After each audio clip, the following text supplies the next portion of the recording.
Barangana tegabuti ko nanondo songo ni na matani kua surete rau na turara me rona ngole laki mai me mai tore nonda matani soli mikem ni na mami bulang soli sando wangole tu watam gindoa na bukuni kana somiti ko na bononi nonda songo ni na visinga tam surete rau tikina turara me rona ngole laki mai na matakin dindai.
Amen. Vinavyolevu sere, vinavyolevu soli. Sinatambo vinaka.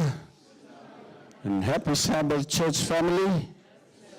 What a beautiful Sabbath day we have. And we thank God's blessings for today, a beautiful Sabbath day. And kindabati kina na itoke ni nanda lotu, the kindabati na tamana luwana kina ala tambu na matake ndindai. Kanda wawi na vinaka. And we have a double blessing. Blessing with Pastor Kua and Pastor Luke. And we also have Pastor, almost Pastor, our head elder from Mount Isa Church here with us, Uncle Paul Fonu. And we're so blessed that somebody bring heavenly blessing to us, eh?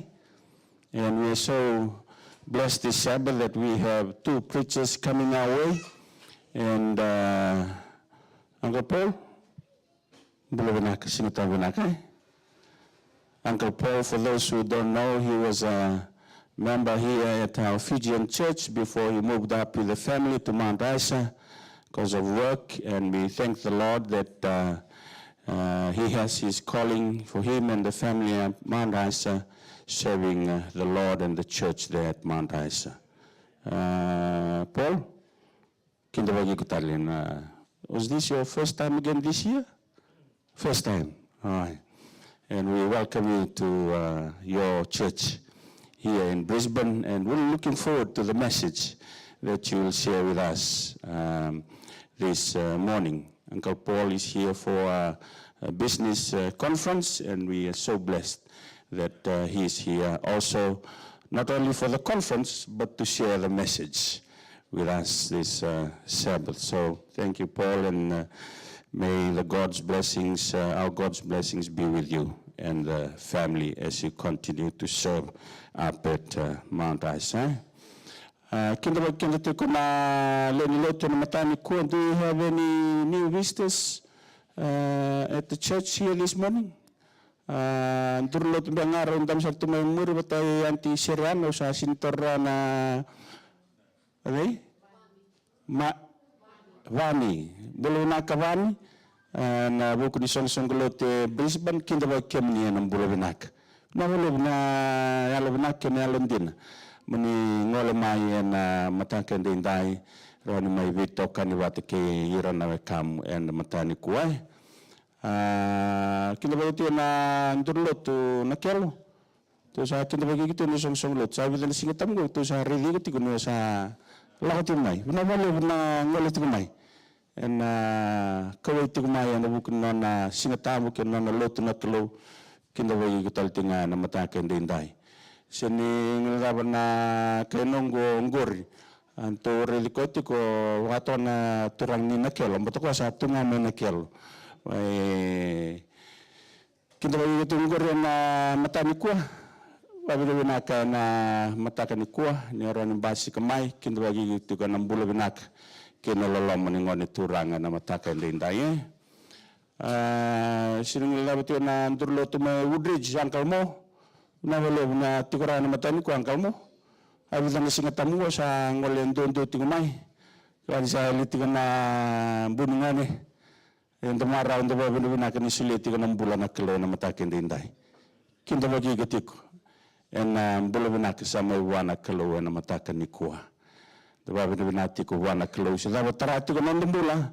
Let's not forget that God is always good in our lives. And a special welcome to our young ones and young people who are here this morning. Special welcome to you all. Now it's a tough life out there, especially for our young ones, your youths. And to be here this morning, counted as a blessing. That you are here this morning to hear God's word. And we're so blessed to see you around, and now also young people, young children who are here with us this morning. And with those words of welcome, sinong ilagurto na veitinan, nirto tigo itumba atau, urto ngol sarting may laki cheli, urto na mata wivale, ndo kinda bagitiko na matake ndo indai, binabale binabasota may, nangon sa ambalaw, ndo tiko na matake ndo indai, batiti ko na wikinda baki wikim do nitaka ni nabakalo na tekem do tiko na turanga yana nam do tiko na matani kuai. For anyone else who are here, maybe new to our church, we welcome you and God know that you are here with us. And so with those words of welcome, let's stand together to sing our first hymn, Chisu na Wakambula na sere number tolu witu tolu in the Fijian hymnal. They'll stand together and praise God.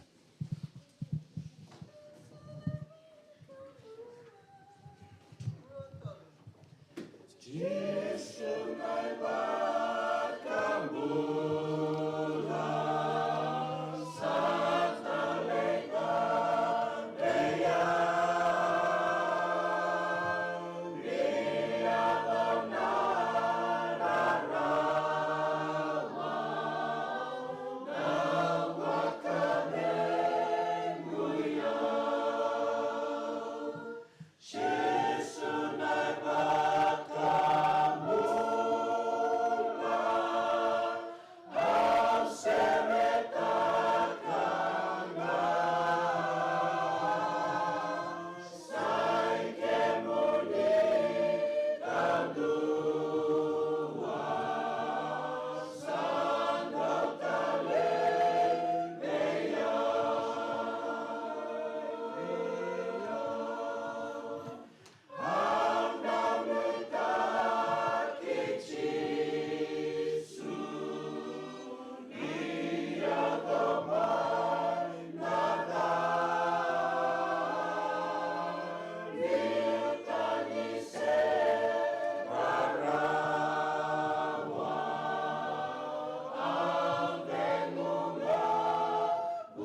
For those who can kneel, please kneel with us as we seek the Lord in prayer.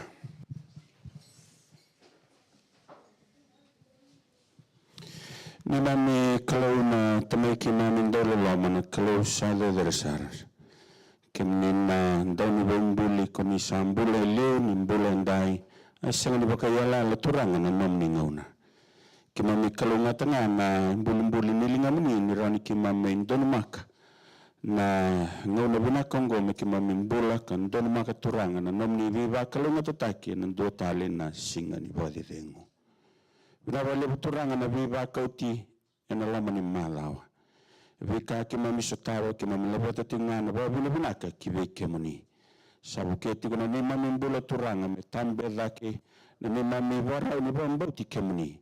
Kabuke kimami tiga turanga ni mami wara katiko na nomni lesu talemai. Binawale turanga na mbula nomni tomata ena mataka indai. Dundu na kai sutawi e turanga kimami babu na binaka ni kimami adambula mai na nomni viva kalunga tataki ena mataka indai.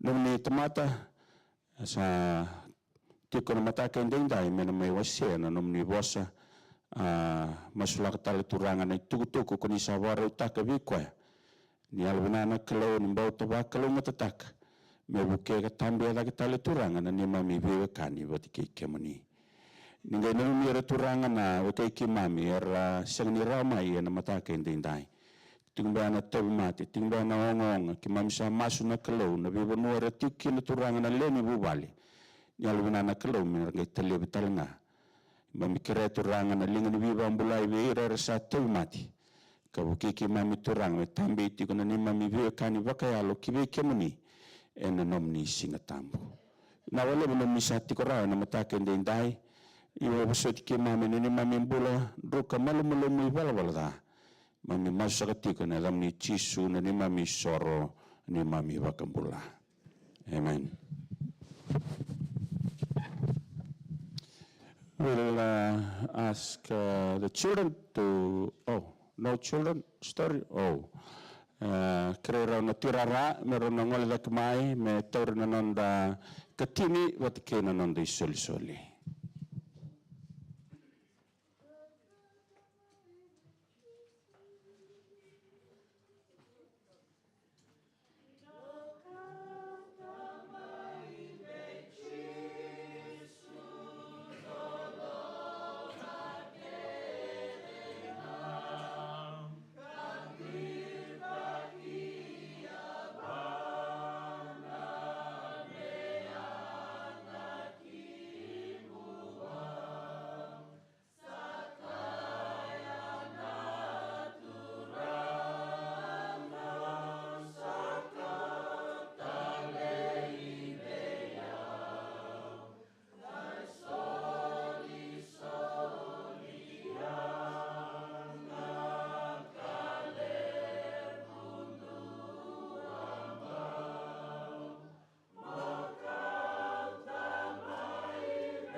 Father in heaven, we are so thankful to present to you a portion of what rightfully belongs to you.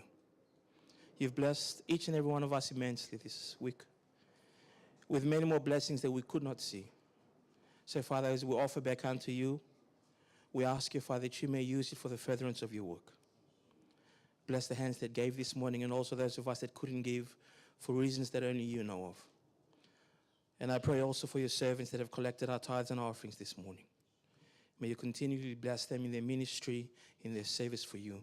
This is our prayer in Jesus' name. Amen.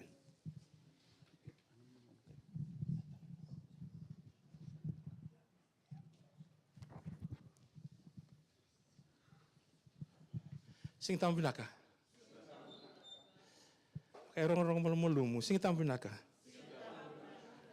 Amen. Oh, that was nice. It's a blessing once again to be here this Sabbath. You guys are putting on great weather today. I got off the plane yesterday and I was coming through, and the guy that I was dealing with to get my car sorted, he said to me, it was quite cold last night in Brisbane. It was 10 degrees. I said to him, I wake up to 10 degrees in Mount Isa. But the weather today is absolutely beautiful. Praise God. Baba nakabalebi kemdo na vengarabi na tatal susunglutilio na sule nangone me me ndo nangone me wastale kene na susunglutilio na ngoi Brisbane. Oh, kindo ba ki Uncle Church talaga nam tanya ko Uncle Church. Good morning. I think it's important that we welcome you as well. Thank you for the beautiful words of welcome. It's comforting and I feel right at home. I also bring the family's love from Mount Isa. They're watching at the moment. Auntie Tara and the children at home. God has been good. Amen? Has God been good? Has God been good? Really? Has He been good? All right. Well, let's start with a word of prayer. Father in heaven, we're in your presence this morning. And we invite the Holy Spirit to speak through me. Fill our hearts with messages that you want us to learn. As we open up our hearts, we invite you, Father, to saturate it with this message from you. Hide me behind your cross so that we may hear and see only Jesus. This is our prayer in Jesus' name. Why aren't you praying is the title. I was thinking about something this week and the challenges that we face daily. The question that keeps coming up is, why aren't you praying? Why aren't you praying? Brisbane, do you know that you have, in 24 years, Brisbane, the highest statistics in crime? 2024 was almost 150,000. You can find this. It's in the Bureau of Statistics here in Queensland. Brisbane, 2024 topped it in 24 years. The question that we ask ourselves is, why aren't we praying? And guess what? 2025, it's August now, and we're past halfway to where we were last year. We find so much problems in our workplaces, and the question is, why aren't you praying? We go through struggles in life, and many times we think that we can facilitate these problems by ourselves. But the question is, why aren't you praying? Because there seems to be no solution. We're struggling at home. Our marriages are struggling. It's a struggle to talk to our kids. It's a struggle to nurture our kids. And the question then comes up again, why aren't you praying? The problems that we face in church is not a problem that is centralized to any given church.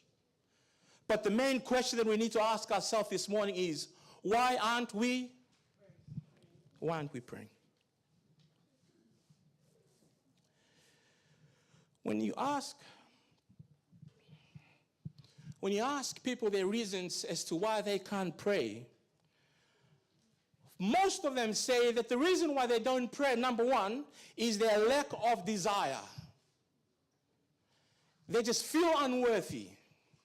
You see, sometimes the devil makes you feel unworthy, that you are unworthy to even approach the throne of God. Some people actually find prayer to be uncomfortable, and they said, the reason why I don't pray is because I feel unworthy. The second reason why people don't pray these days is because of what? What does it say there? Number two. Distractions and busyness. Most of us don't pray because we worry too much. Most of us don't pray because we have other responsibilities and obligations that pull our attention away from prayer. We are so committed to meeting the responsibilities of this life that we cannot commit ourselves to prayer. Sometimes it's our own thoughts, it's our own anxieties, it's our own desires that pulls us away from prayer. Number three, one of the three main reasons that people find it hard to pray now is they see that it's a lack of a perceived need or benefit. In other words, they don't see a need to pray because they are self-sustained. Are you with me? They don't see a need to pray because they feel that prayer cannot help them because they are already helping themselves. They don't see a need for prayer because I've got a good job. I don't see a need for prayer because my family is healthy. I don't see a need for prayer because everything is good in my life. So they don't see a benefit of prayer. Why aren't you praying? The fourth reason why people are finding it hard to pray is because of cultural influences and habits. Now, we're not talking about our cultures as Fijians. We're not talking about those cultures. We're talking about social cultures. The social culture of today, young people, is a social culture that makes you heavily rely and it downplays the importance of prayer. It heavily relies on yourself that you can do it. Our culture pushes us away from prayer.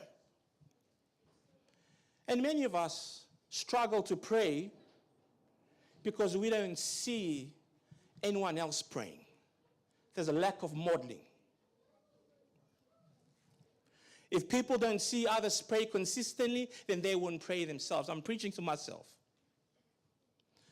If my children do not see me pray, and then I ask them to pray, do you think it's going to be easy for them to pray? Lack of modeling. And we wonder why it's so hard for us to emphasize praying in our homes when they do not see it in ourselves. So the question I ask again this morning is, why aren't you praying?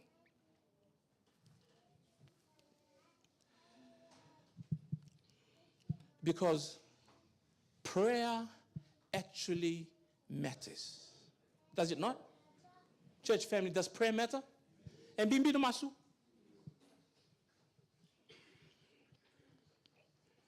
The reason why prayer actually matters is because for so long God has been speaking. He speaks to us through nature. He speaks to us through his word. He speaks to us through his spirit. He speaks to us through providence. And still, as much as God speaks to us, so now we must respond.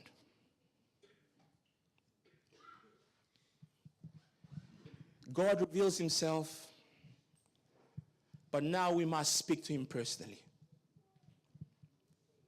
You see, true communion with our lives with God requires us to share things with God. It requires us to share our joys, our frustrations, our struggles with him.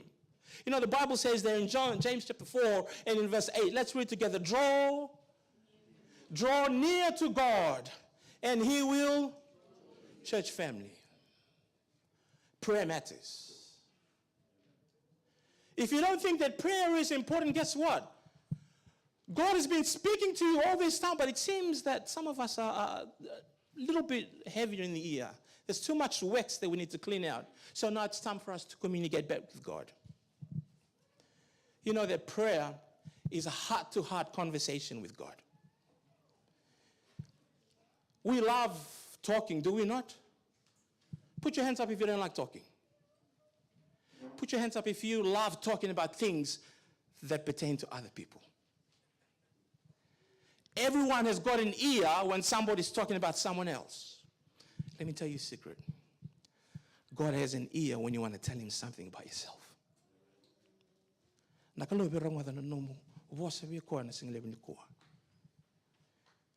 He wants you to open up to him like you do with other people when you're talking about someone else. He wants you to open up to him all the struggles. He wants you to trust him as your best friend. But it's amazing because most of us actually love telling God all the things that he already knows. God already knows. But we love to inform God anyway. But let me tell you something. Why prayer matters is not so that we can tell God more of the things that he already knows. It's about asking God to be involved in the things that I'm struggling with. I'm constantly telling God what is wrong in my life, but I'm not allowing him to be involved. So this is why prayer matters. It's important that I seek God and I say, Lord, this is what I'm struggling with and I need you. It's about reaching out to him to receive his presence. Have you ever been in a situation where you felt the presence of God is with you? It's a beautiful place to be when you're walking and you're knowing that God is walking with you. For those of us that have started our Sabbath school lesson this week, what a journey that the Israelites have been in, walking with their God. Present in the cloud and present in the fire. And today, what an opportunity it is for us as a church to understand that God wants to walk with you. Because our prayer, it doesn't bring God down to us, it lifts us up to him. This is why prayer matters. Philip Yancey writes a very important quote. Does everyone know Philip Yancey? He's a good Christian writer. He wrote a couple of great books. Philip Yancey, he says this: if prayer stands as the place where God and human beings meet, then I must learn about prayer. Because most of my struggles in the Christian life circle around the same two themes: why God doesn't act the way we want God to, and why I don't act the way that God wants me to.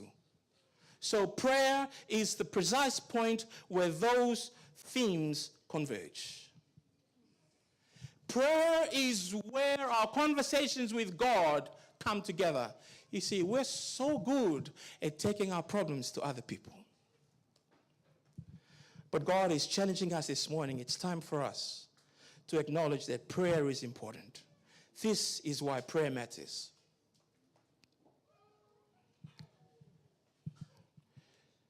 In understanding how prayer matters, there's no better way to learn than the way that Jesus taught. Amen? Let me tell you something.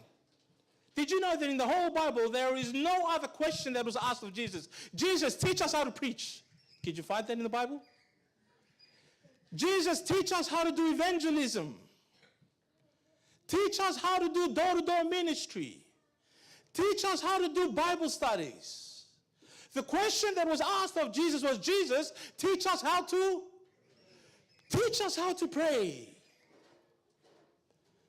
And still we struggle to pray when the only thing that Jesus was explicit in teaching in Matthew chapter 6, verse 9 down to verse 13, is how he taught us how to pray. Jesus prayed often. Jesus' prayer life was dependent on his Father. Why? Because his prayer life encouraged him, gave him strength to endure. Jesus taught us that through his continual prayer that you bring your burdens to God. Church family, kotumena no mulanga bidei. Wanakalo. Jesus taught us that through the struggles of this life, he needed to commune with God because this is the only person that he could take his problems to. Let's stop taking our problems to each other.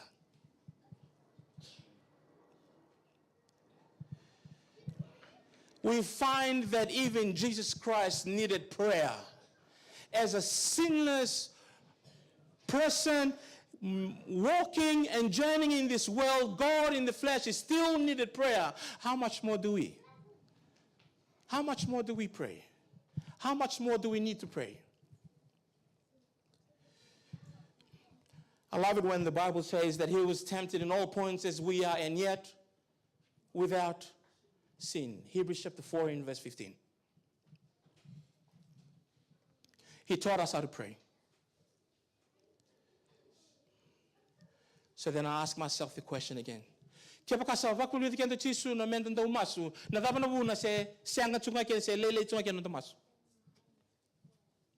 is it that we pray so little? When God blesses you abundantly, why do you hesitate to ask? You know that angels in heaven, they delight to pray. They love it. It's part of their being. And the question is, why shouldn't we?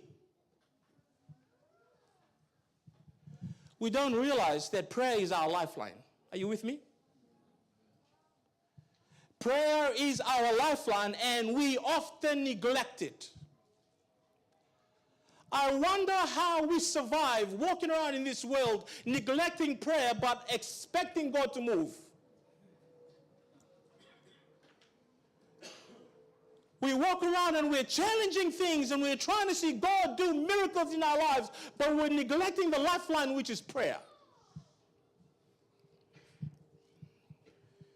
Jesus says in Matthew 7:7, ask and it shall be. Ask and it shall be. Amen.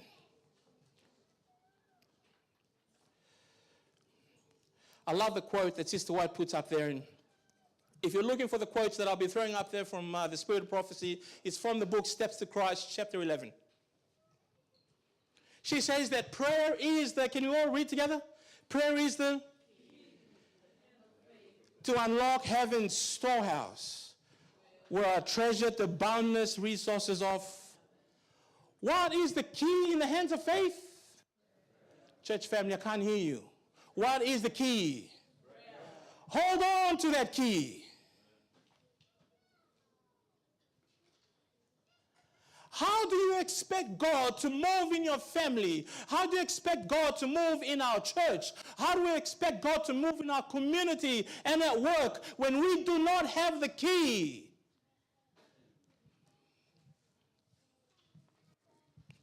Prayer is the key.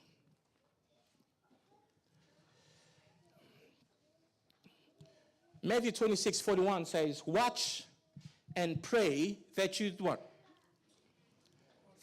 That you do not fall, that you enter not into temptation. Let me tell you something. Every time we pray to an omnipotent God, He gives us a daily awareness of what we are going through as sins. And He gives us the power to overcome those sins. Are you with me? Do you believe that God can give you the power to overcome those sins? He can give you the power to overcome those sins when you are connected to God in prayer. Are you with me? But let me tell you something. It is Satan's desire to make you careless in prayer. Did you hear me? It is Satan's desire to make you careless in prayer. And when you become careless in prayer, guess what the result is? The result of our carelessness in prayer is prayerlessness. Because we become so careless in our time of prayer, we do not pray, we pray less. And when we pray less, guess what? It's easier for Satan to overcome us with his temptations. It starts off by us being careless because that's what the devil wants us to do. The reason why we're not praying, Lord, is because I'm too busy. The reason why I'm not praying is because I see that you don't answer. And we become so careless in our prayer that the result of that is we become prayerless. Can you imagine walking around without breathing? And this is the lifestyle that we live. We walk around prayerless. And because we walk around prayerless, we become very susceptible to every temptation the devil throws our way.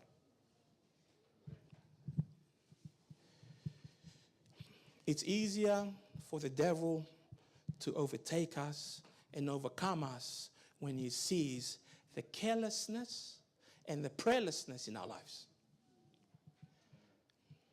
He's watching you. He's watching each and every one of you young people. He's watching you. He's preparing a temptation tailored just for you because he sees that my prayer life is weak. And I wonder why I get so upset at my children so quickly.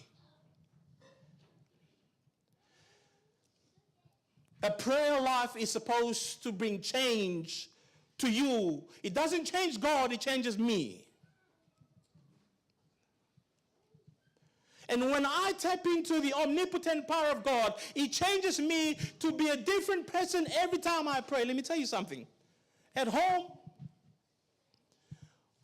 When me and Tara do not have time to pray and commune with God on a daily, we find that there's always a struggle at home. The little things causes us to debate. The smallest things that the kids will do will irritate us. Why? Because the devil knows how. Because he sees that you are careless in your prayer. He sees that you do not have the time to sit down and pray, to talk to him. So then how can we have the power to overcome when we walk through life and the devil is throwing things in our faces to try and overcome us? Why do you still pray so little?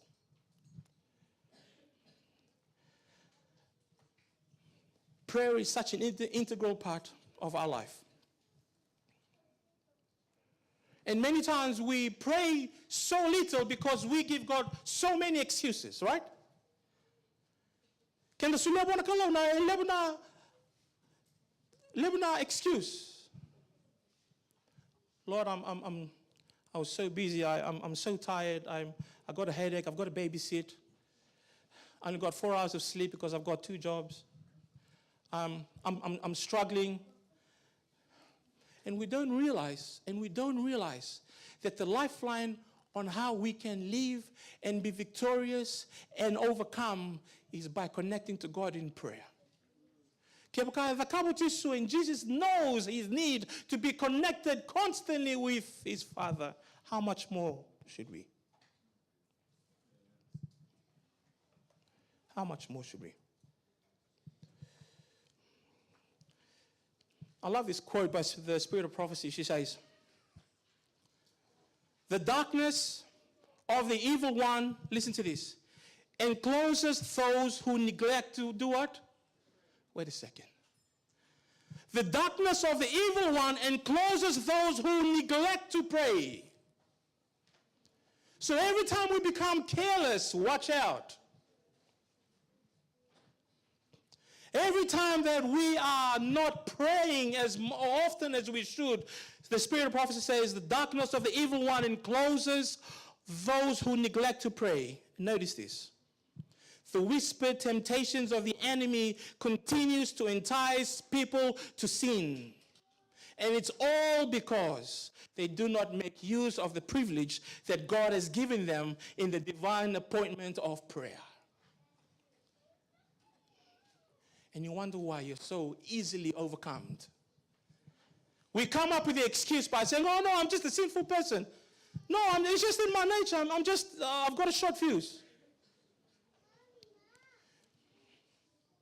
No, it's just, leave him alone. That's just the way he is. The Bible says the darkness of the evil one encloses that, and during that darkness, the devil whispers into your ear. Because he knows that you're lacking your connection in prayer. Satan knows well that when you pray, you are accessing God's power to enable you to resist the temptation. And he knows that. I was listening to a message this week, and the function daily without prayer. Praise God constantly, and yet human beings with sinful natures love walking around without accessing God through prayer. How do you survive? It's time to seek God with a sincere spirit when we pray. Are you with me, church? It's time to seek God with a sincere spirit when we pray. And the reason why we need to seek, you see, when we come to God and pray, we must feel our need for God. We must thirst for righteousness. We must hunger. The Bible says in Matthew chapter 5 and verse 6, "Blessed are they which do hunger and thirst after righteousness, for they shall be." Our attitude to coming to prayer should be that, "Oh Lord, I'm starving. I need you." Let me tell you something, church. When we come to God with a sincere spirit, it's not a performance. This is not a performance. It's not about who's most eloquent in praying. It's not about putting the beautiful sentences together. When I grew up in the church, I used to admire those with beautiful long prayers. And I used to think to myself, they are the most closest to God. Because they say beautiful prayers. But I want to tell you something. Seeking God with a sincere spirit is not a performance. We must open our hearts to let the Holy Spirit's influence in, with the character and attitude that is hungering and thirsting for God. We must ask in faith, because that's when God hears. Isaiah 44 verse 3 says, "And I will pour water upon him that is thirsty." Hebrews 11:6 says that because he that cometh to me must believe. You see, God has promised that he will hear and answer our prayers if we come to him with a humble heart. The essential part of us coming to God in prayer, notice this, is to recognize and acknowledge our spiritual emptiness. Are you with me? When we come to God, the attitude that we bring to God is our recognizing and acknowledging. We recognize and we acknowledge of our spiritual emptiness. We don't come to God full. We come to God because we're empty. But we need to recognize and acknowledge that we're empty. How can we ask God to work mightily in our lives when we are coming to God thinking that everything is good? We must recognize and acknowledge, Lord, I am empty.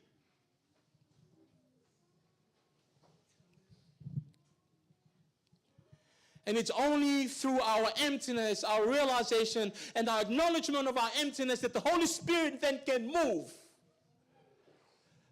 We want the Holy Spirit to move, amen? Church family, then we need to come to God with a spirit, a heart that acknowledges that I am nothing.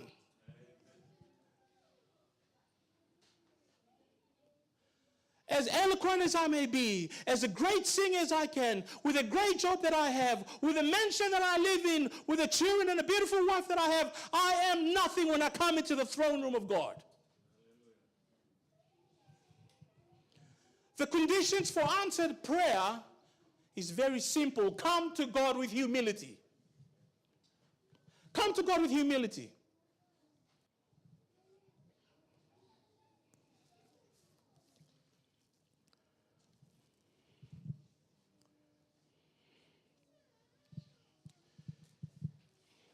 Seeking God with a sincere spirit, coming to God with humility, and we boldly come not because of our merits. Are you following me? We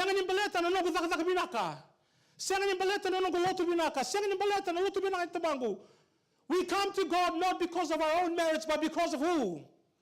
And this is how we come to God with a humble spirit, not because I've got something to bring, but because the only reason I can be here is because of Christ. That's why I come to God in prayer. That is why the Bible says, come boldly to the throne of God. I'm boldly standing in front of the throne of God. Balata, the blood of Christ covers me. You see, we are not heard because we are worthy, but we're heard because he is worthy. His blood covers us. His righteousness covers us. And it's important that when we come to God, we must turn from sin. Coming to God involves a change in our lives. We must turn from sin. The psalmist says in Psalms 51 and verse 7, "Purge me with hyssop, and I shall be clean. Wash me, and I shall be whiter than snow." The only way that I can boldly come to God is not because I've got a good case to present. Lord, I evangelized and 3 people came into church. Can you hear my prayer now? The reason why I'm here is because Christ covers me. When you see me, you see the blood of Christ. I boast not of my own righteousness, because my own righteousness are as filthy rags. Sister White makes another very important point. She says, there are certain conditions which we may expect that God will hear and answer our prayers. Notice this. One of the first of this is that we feel our need of help from who? From Him. One of the first conditions that God will hear our prayers is that He sees that you need His help.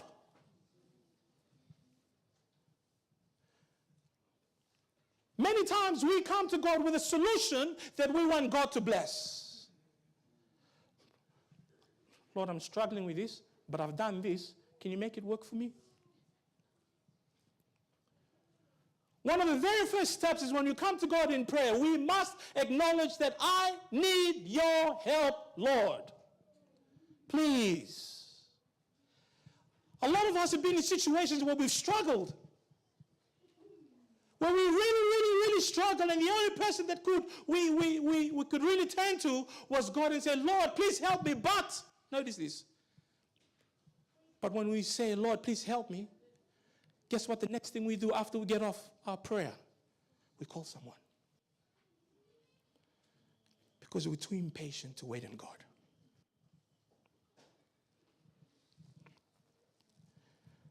Certain conditions upon which we may expect God to hear an answer. This is beautiful. When we seek God with a sincere spirit, I want you to remember this. Trust God's timing. Are you with me, church? When you come to God with an emptiness of heart, humility filled because you know that you need His help, I want you to remember this. Trust in God's timing. Why? Because sometimes we ask for things that are not good for us. But God, in all His love, He gives us things that we truly need, even though it's not what we asked for. I want us to trust in God's wisdom. Even when our prayers are delayed. Are you with me, church? I want you to trust in God's wisdom when you know the answer to your prayer still hasn't arrived.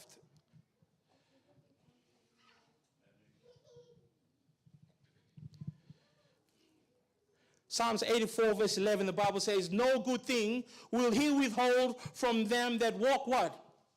Upright. Are you with me, church? Did you hear that? No good thing. So wait on God's timing.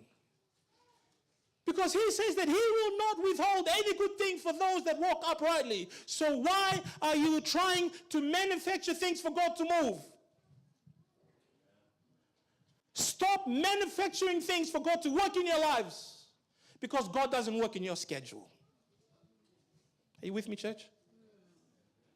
God does not work on your timetable. God does not work because you think that it's urgent. God sees and He knows what's best. So stop trying to manufacture God to move.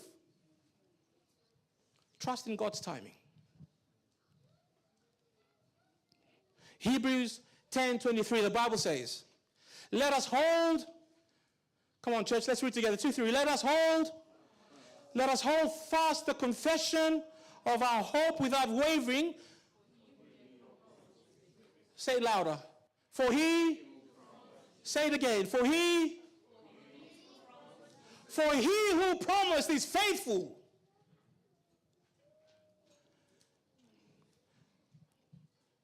The person that is promising you the promises in here that I will never leave you nor forsake you, He is faithful. Are you with me, church? So when you're waiting on God's timing, I want you to know that God is faithful to what He says that we will do, He will do. Don't try and manufacture God to move.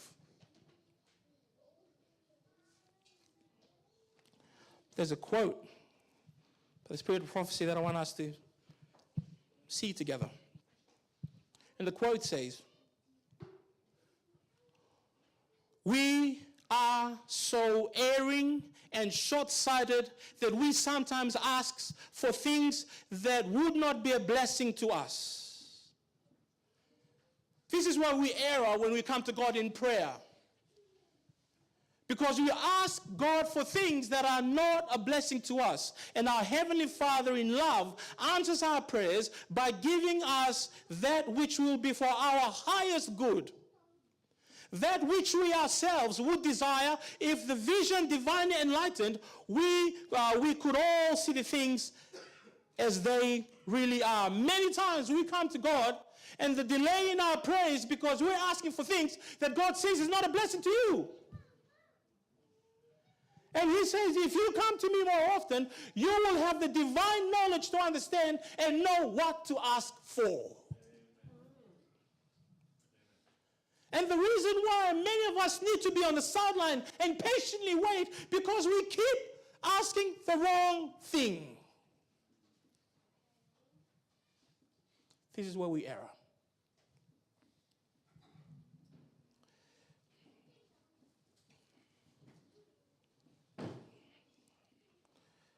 Is the church with me this morning? So when we come to God, as I mentioned earlier, when we come to God, it's important, it's very important that we put away sin. This is the reason why. The first point says, because sin blocks the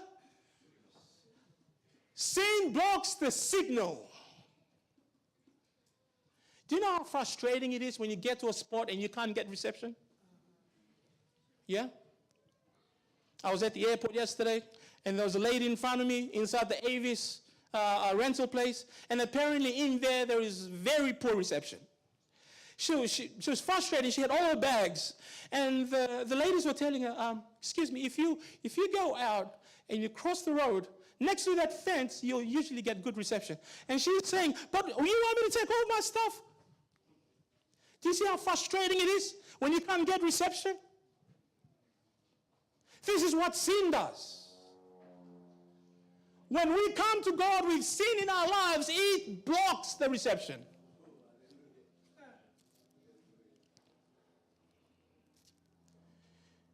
If we hold onto known sins, if we have those sins that we cherish, that we love, it's almost like we have a little puppy that will walk around. It's those sins that we just can't get rid of. We cherish them in our hearts. And guess what? The Bible says, if we cherish those sins in our hearts, Psalms chapter 66, verse 18. Let's read it together. 2, 3.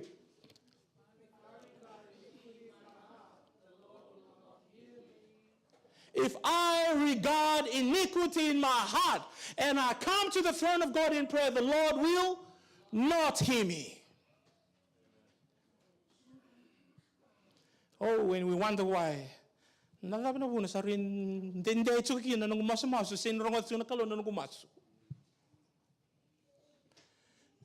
How dare we come into the throne room of God, presenting our petitions before God, and we're still harboring sin.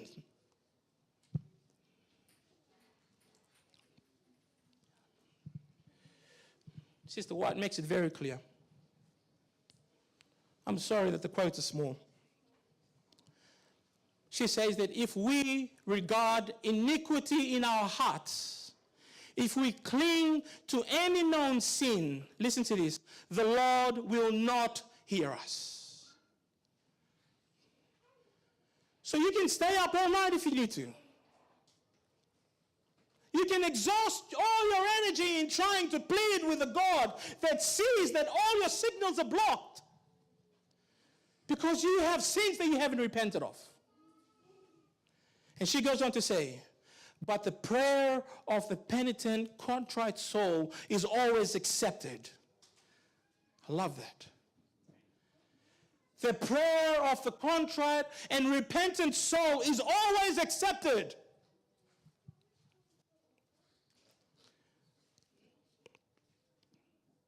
When all known wrongs are righted, we may believe that God will answer our petitions. Our own merits will never command us to the favor of God. It is the worthiness of Jesus that will save us.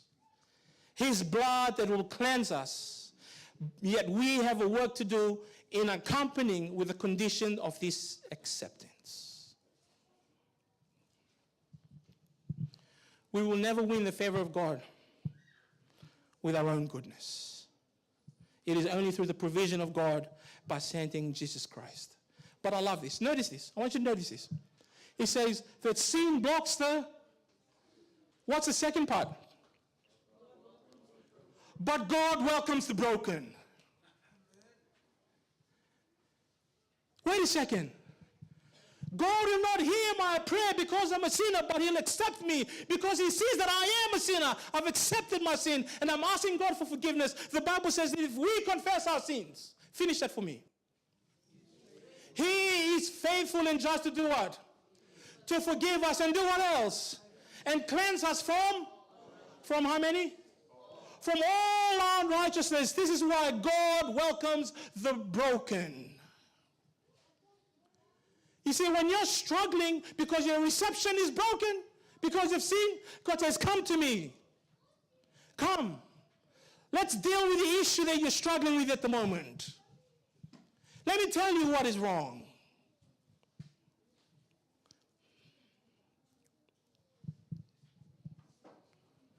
When we come to God and putting away sin, there are rights that needs to be made. The wrong things that were done have to be corrected. We have to forgive to be forgiven. When we come to God, when we're in the process of putting away sin, and we're saying, Lord, please forgive me, there are things that we must make right.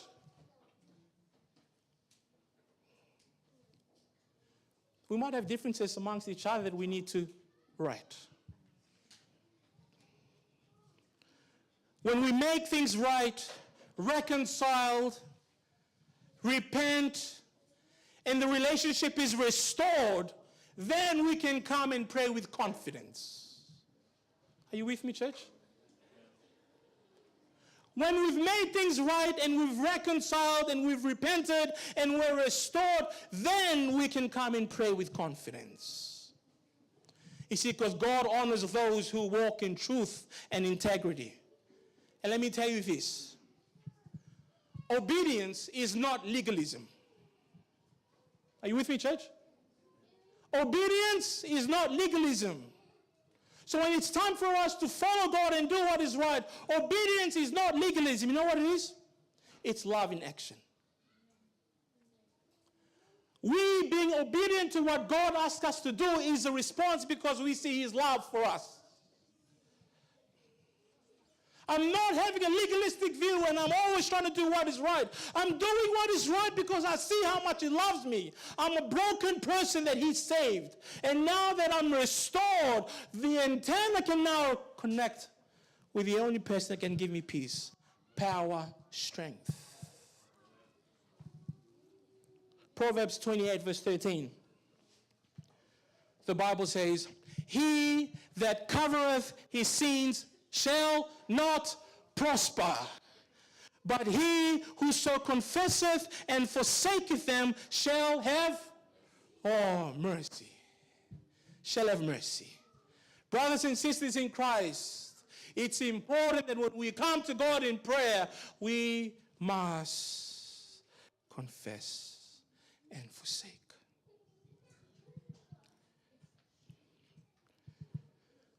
Forgive to be forgiven. We must forgive others if we expect God to forgive us. I think that's important, right?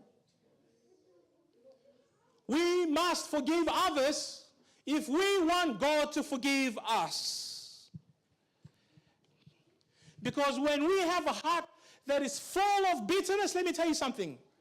When you have a heart that is full of bitterness, the grace can't go through you because it's blocked. Your heart becomes a blockage when grace is trying to flow through you.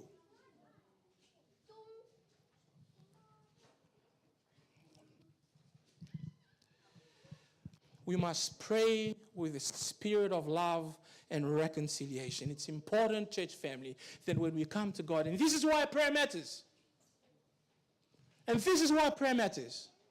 That we come to God with a heart that is full of humility, but we know that when we come to God, we must put away sin. We must right what's wrong. We must reconcile before we come. Are you with me, church? A lot of us are doing it the other way around and we're waiting for God to move. God wasn't the one that had the problem with my brother. It was me. So guess who God expects to go and say sorry? Me. I must reconcile with my brother. I must reconcile with my friend from work. I must reconcile with my wife. I must reconcile with my kids. Forgive to be forgiven. Jesus says in Matthew chapter 6, verse 12, as part of the Lord's Prayer, he says, forgive us our debts as, come on church, as we forgive our debtors. Don't forget that. Forgive us our debts as we forgive others. We must have a heart full of forgiveness. Let's bring it down to a close. We're talking about prayer, but I want to throw in there faith. You ask the question, why? What does faith have to do with prayer? Let me tell you something. What role does faith have in prayer? Let me tell you something. Faith is the foundation of prayer. Are you with me? What role does faith have in prayer? Faith is the foundation of prayer. Why? Because Hebrews tells me, without faith it is impossible to please God. You see, many of us think that faith is a feeling. Faith is not a feeling. You don't come to God feeling like this is a perfect opportunity to pray. Pray, faith is the foundation of prayer. When we come, faith is not a feeling, it's a choice to trust God's word. Are you with me? Faith is not a feeling, it's a decision that I'm going to trust His word when I come to God in prayer.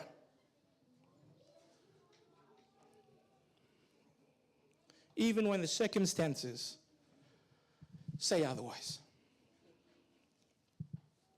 We must believe that God hears us. We must believe that God loves us. We must believe that God responds in His perfect wisdom. Are you with me? Faith is the foundation.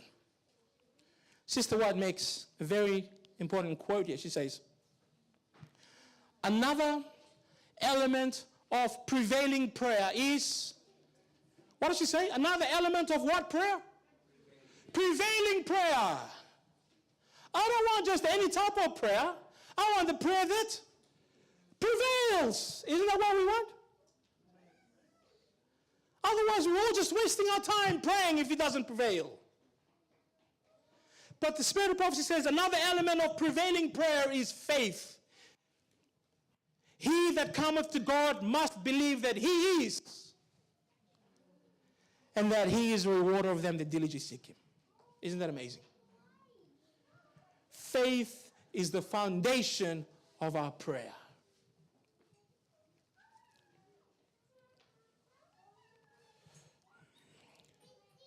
When we're talking about faith and prayer, and we're realizing that faith is the foundation of our prayer, notice that point.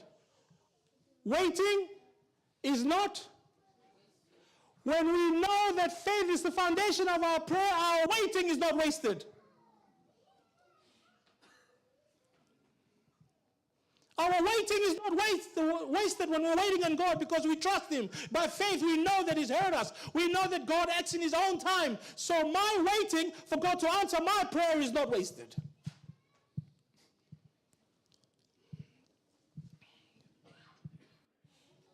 When God is delayed, listen to me, church. When God is delayed, it's not because He's denied it. When God is silent, it doesn't mean that He's absent. He may not give us what we ask for, but He will always give us what we need. Are you with me, church? He might not give you what you ask for. Lord, I need a brand new car. I need a job. But He'll always give you what you need. I want to point us to this quote. Spirit of prophecy, she says, when our prayers seem not to be answered. Have you ever been in this situation? When you prayed and it just feels like God is not answering? Yes? Yes? She says, when our prayers seem not to be answered, we are to cling to the promise. For the time of the answering will surely come, and we shall receive the blessings that we need most. Our waiting is not wasted. Why? In times of our waiting, when we feel that God hasn't answered our prayer, we must hang on to his promise. Church family, don't give up. Don't give up in your prayer life. Don't give up in your prayer. Don't give up in a spiritual connection with God when it seems that there is no answer to your prayer. Hang on. I've highlighted this part in yellow. She goes on to say, but to claim that prayer will always be answered in the very way and for the particular thing that we desire is presumption. Be very careful that we don't ask God to specifically answer our prayer at a certain time. Why? Because we're presuming upon God something that he said that he wouldn't do. She goes on to say, because God is too wise to err. Are you with me? God is too wise to make a mistake with your petition. So stop thinking that because God is not answering, that maybe I should start doing it myself. No, God is too wise to make a mistake with what you're asking.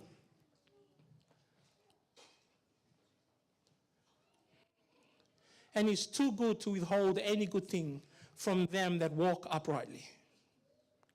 And she goes on to say, then do not fear to trust him, even though you do not see the immediate answer for your prayers. Rely upon his promise. Ask and it shall be. Ask and it shall be given to you. Lamentations 3:25, it says, the Lord is good to those who... Oh, isn't this something that we struggle with, church? We are so impatient. Why? Because our society demands impatient. You roll up at Macca's and you wait there for 5-10 minutes. Are you still patient? When the lady said, oh, we're just making it. Can you park around the corner? And everyone's just driving past you and you're still waiting there. Are you still going to be patient? And the kids are at the back. My little ones are asking, Daddy, I'm hungry. Are you still going to be patient? And then they finally bring out your food and then 3 beggars are missing. Are you still going to be patient? God wants to teach us patience when we're waiting in prayer. This is key to a person walking in this life, is a person that walks with patience. The Bible says the Lord is good to those who wait for him. All right. Let's bring it to a close now. To finish this all off, pray without ceasing.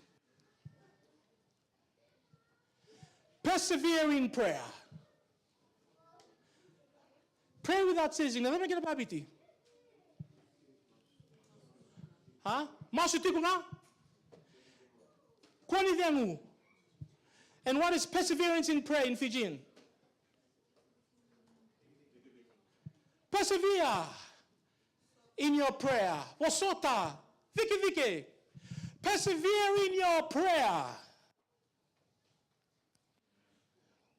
You see, our prayer must be constant and not occasional.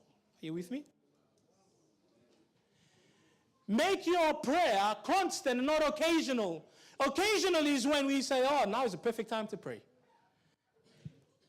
But make your prayer constant. Make your prayer a part of your life. Why? Because it's the unbroken connection between your soul and God. The unbroken connection between my soul and God is prayer. So let me make it constant and not occasional. Not when it suits me, not when everything is bad, not when everything is all right, but I want to make a constant connection because my soul depends on it. It is through prayer that God's life flows into us. And then our lives then start to reflect his holiness. Colossians 4 verse 2, the Bible says, continue in prayer and watch in the same with thanksgiving. Jude says, praying in the Holy Ghost, keep yourselves in the love of God. Do not give up in praying. Are you with me, church? Persevere in prayer.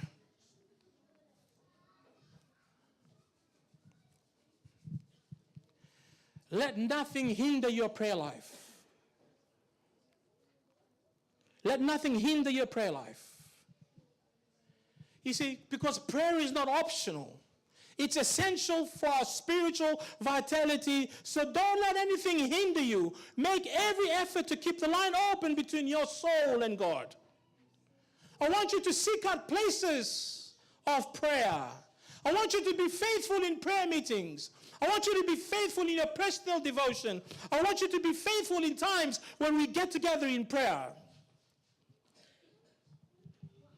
Because those who truly desire God will position themselves in the place where they can receive light. So don't let anything hinder your prayer. The next thing is, when you pray without ceasing, I want you to pray in every circle. Pray where? Pray in every circle. What do you mean? Pray in every circle. This is what I mean. Pray without ceasing, but pray in every circle. Number one, pray with your family. Make your home a sanctuary of grace. Pray in every circle. Make your home a sanctuary of grace. This is what I mean by pray in every circle. But do not neglect secret prayer. What did I say?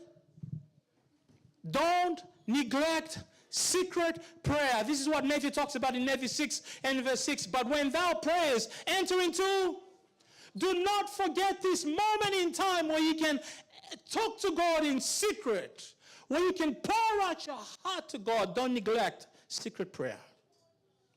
Because this is the soul's lifeblood. It's in solitude. It's when we come to God in our closet, in our one-on-one with God. It's when we come to God in this time that we open up our heart to God, where there are no distractions. There's no kids. There are no wives. There is no one walking around me. There's absolutely no distraction. It's just between me and God. And this is the time where I talk to God, where there is no performance whatsoever. It's just me and God. Don't neglect your secret prayer.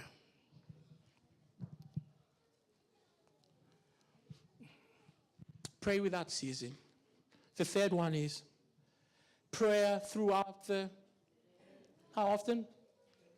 Pray throughout the day. You see, I want your heart to be filled and to be lifted to God as you walk, as you work, and as you live. Let your heart stay connected to God as you walk, as you're working, as you're cooking, as you're washing out the dishes. I don't wash the dishes at home. I've got my kids. But when you do other things, when you're mowing the lawn, I want you to walk with God. There was a person that walked with God. He walked with God through silent, continual prayer, and God took him. Guess who he was? Enoch. Genesis 5:24, the Bible says, Enoch walked with God, and he was not for God. Listen, church family, don't give up those moments where you can talk to God. These prayers, when we talk to God throughout the day, they're like incense that are burning before the throne. And Satan cannot overcome a heart that is anchored to the throne of God daily. When your life and your prayer life and you're walking with God, and I'm standing and I'm whispering to God in my ear, I'm not verbally speaking it out, I'm mowing the lawn and I'm talking to God, my heart is being anchored into the throne room of God. Satan can't overcome me.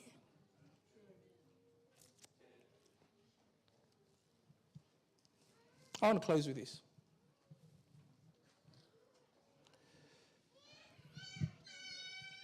I want to close with this, the final slide for this morning.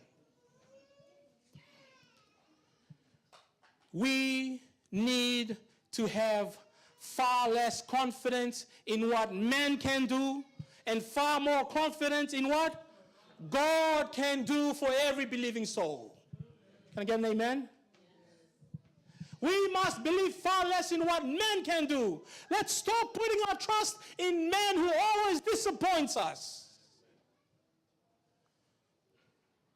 We come to church broken, and then we get disappointed in church, and then we don't want to come back to church because we keep looking at each other. We need to have far less confidence in what man can do, but far more confidence in what God can do for every believing soul. Notice what the Spirit of prophecy goes on to say. He longs to have you reach after him by faith. He longs to have you expect great things from you. Isn't that amazing? That we serve a God who's absolutely waiting to enter your life. I love this God because he wants to walk with you. Young people, you might find it a struggle to walk alone, but we have a God that wants to walk with you. You see, God is faithful. He sees your heart, does he not? Does God see your heart? He sees your heart. He hears your cry. He knows your needs. So I want you to remember me, church family. Keep praying. Turn to each other and say, keep praying. Say it again. Keep praying. And I want you to keep praying. Listen to me, church. I want you to keep praying, not with clenched fists, but I want you to keep praying with open hands. Because I want you to let go of all the things that weigh you down. Keep praying with open hands because I want you to let it all go and allow God to give you with the blessing that he's waiting to pour on you. I hope, and it is my prayer, that as we journey into this week, that we will not neglect to stay connected to God through prayer. May God bless you.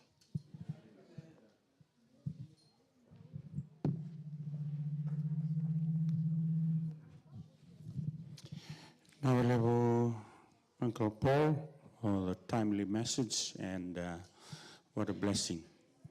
The Word of God shared with us this beautiful Sabbath day. Let's stand together for our last hymn, Ser number 225, Muni Bola Kamai Nongu Kalo, and after that Uncle Paul will close with a prayer.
Father in heaven, we acknowledge our brokenness, our sin. We acknowledge the things that is restricting us and our prayers from reaching your throne. We are sorry for the many times that we come before your throne with sin in our hearts. Father, this morning we've realized the importance of us staying connected to you. Our prayer life is essential to us living. Father, we pray that may this church be a church that is instrumental as the Holy Spirit moves through prayer. Help us to work together. Help us to reconcile. Help us to repent. Help us to work in this part of the vineyard you've called us to work in, Lord, as we prepare and wait for your soon return. Bless each and every soul that is here this morning. For those of us that are struggling with prayer, we ask you for the Holy Spirit to inject our hearts with your grace and show us and shower us with your love. We thank you so much for the sacrifice of Calvary, that we can come boldly because you've covered a multitude of our sins. Thank you so much, Jesus, and we give you back all the honor and all the glory. In Jesus' name we pray. Amen. Amen.